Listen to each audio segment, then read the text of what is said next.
an incredible act of courage and love born out of the tragedy in Tucson. 76-year-old Dorwin Stoddard was one of the 6 killed that day, but he died a hero, sacrificing his own life to save his wife, Mavie. She spoke with Dan Harris, sharing her story of a husband whose love was boundless.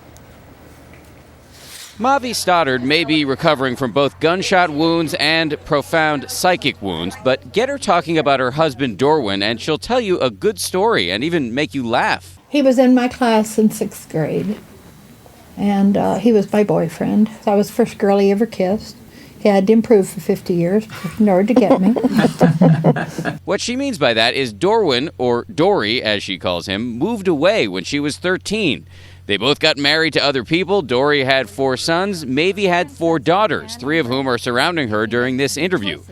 And then both of their spouses died at about the same time.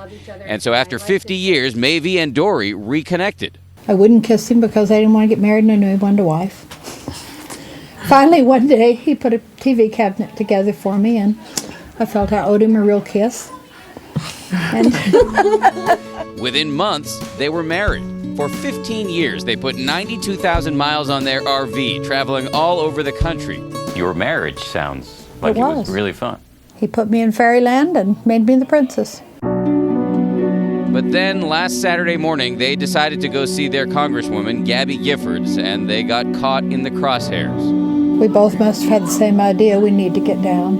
And we did, and he came down on top of me. Is it your belief that he covered you? Oh, definitely. Oh, yes. He fell on top of me to save my life. And he did. Because that's who he was. Had he not done that, what do you think would have happened to you? I would have been killed. At what point did you realize that he was gone?